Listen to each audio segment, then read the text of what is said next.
The pendulum of the mind oscillates between sense and nonsense, not between right and wrong. Every form of addiction is bad, no matter whether the narcotic be alcohol or morphine or idealism. The meeting of two personalities is like the contact of two chemical substances. If there is any reaction, both are transformed.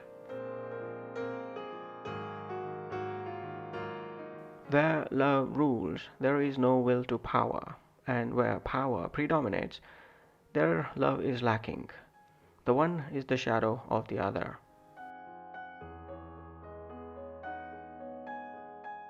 Our blight is ideologies. They are the long-expected Antichrist. Resistance to the organized mass can be effected only by the man who is as well organized in his individuality as the mass itself. Life is or has meaning and meaninglessness. I cherish the anxious hope that meaning will preponderate and win the battle. A man who has not passed through the inferno of his passions has never overcome them. As far as we can discern, the sole purpose of human existence is to kindle a light in the darkness of mere being. If one does not understand a person, one tends to regard him as a fool. Mistakes are, after all, the foundations of truth, and if a man does not know what a thing is, it is at least an increase in knowledge if he knows what it is not. Anyone who takes the sure road is as good as dead. Nowadays, most people identify themselves almost exclusively with their consciousness and imagine that they are only what they know about themselves. A creative person has little power over his own life.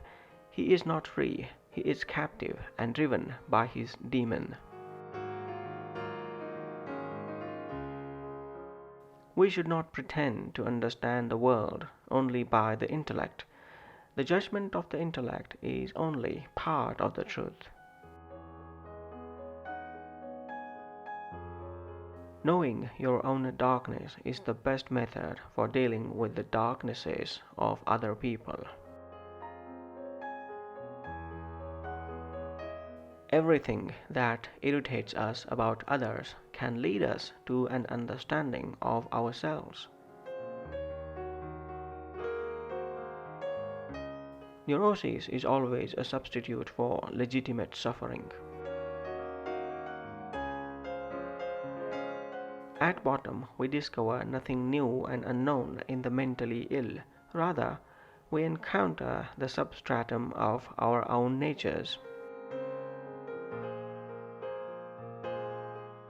The dynamic principle of fantasy is play, a characteristic also of the child, and as such it appears inconsistent with the principle of serious work. But without this playing with fantasy, no creative work has ever yet come to birth. The debt we owe to the play of imagination is incalculable. Every civilized human being, whatever his conscious development, is still an archaic man at the deeper levels of his psyche. The great problems of life, sexuality of course, among others, are always related to the primordial images of the collective unconscious. These images are really balancing or compensating factors which correspond with problems life presents in actuality. It is not to be marveled at, since these images are deposits representing the accumulated experience of thousands of years of struggle for adaptation and existence. The great decisions of human life have, as a rule, far more to do with the instincts and other mysterious unconscious factors than with conscious will and well-meaning reasonableness. The shoe that fits one person pinches another. There is no recipe for living that suits all cases. Each of us carries his own life form, an indeterminable form which cannot be superseded by any other. Aging people should know that their lives are not mounting and unfolding, but that an inexorable inner process forces the contraction of life. For a young person it is almost a sin, and certainly a danger, to be too much occupied with himself. But for the aging person it is a duty and a necessity to give serious attention to himself. If there is anything that we wish to change in the child, we should first examine it and see whether it is not something that could better be changed in ourselves. Personality is the supreme realization of the innate individuality of a particular living being. Personality is an act of the greatest courage in the face of life, the absolute affirmation of all that constitutes the individual, and the most successful adaptation to the universal conditions of existence, coupled with the greatest possible freedom of personal decision.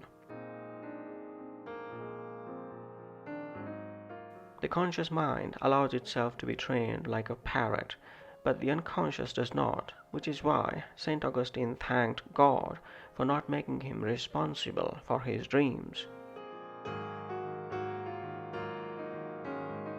The unconscious is not just evil by nature, it is also the source of the highest good, not only dark but also light, not only bestial, semi-human and demonic, but superhuman, spiritual, and in the classical sense of the word, divine.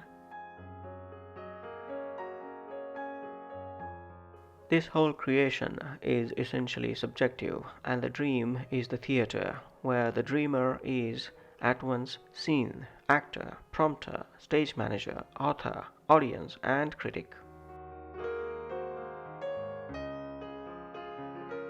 The dream is the small hidden door in the deepest and most intimate sanctum of the soul, which opens into that primeval cosmic night that was soul long before there was a conscious ego, and will be soul far beyond what a conscious ego could ever reach. Emotion is the chief source of all becoming conscious. There can be no transforming of darkness into light and of apathy into movement without emotion. No one can flatter himself that he is immune to the spirit of his own epoch, or even that he possesses a full understanding of it.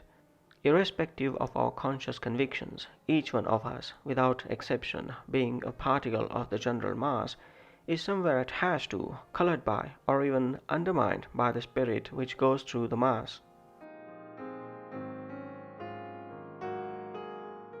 It seems to me as if that alienation which so long separated me from the world has become transferred into my own inner world, and has revealed to me an unexpected familiarity with myself. A wise man who is not heeded is counted a fool, and the fool who proclaims the general folly first and loudest passes for a prophet and furor, and sometimes it is luckily the other way round as well, or else mankind would long since have perished of stupidity.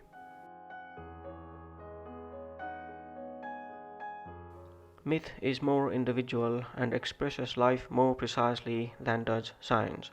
Science works with concepts of averages which are far too general to do justice to the subjective variety of an individual life. Only in the course of the 19th century, when spirit began to degenerate into intellect, did a reaction set in against the unbearable dominance of intellectualism, and this led to the unpardonable mistake of confusing intellect with spirit and blaming the latter for the misdeeds of the former.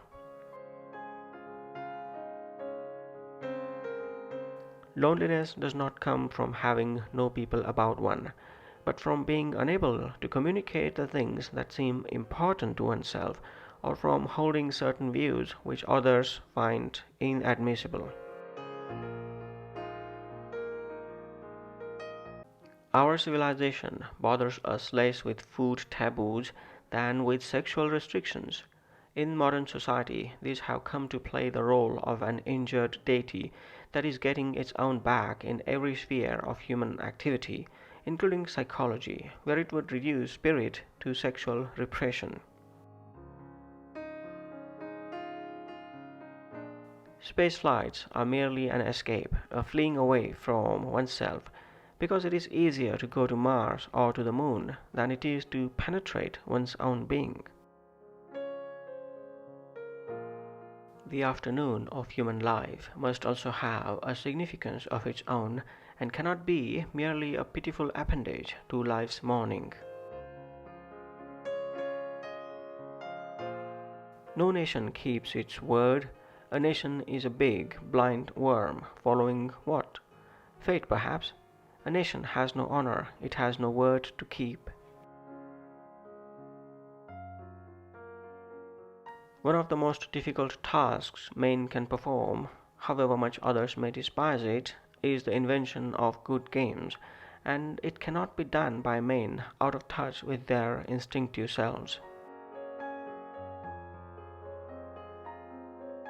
We cannot imagine events that are connected non-causally and are capable of a non-causal explanation, but that does not mean that such events do not exist. In ultimate situations of life and death, complete understanding and insight are of paramount importance, as it is indispensable for our decision to go or to stay, and let go or to let stay. We need the coldness of death to see clearly. Life wants to live and to die, to begin and to end. Joy at the smallest things comes to you only when you have accepted death. The secret is that only that which can destroy itself is truly alive.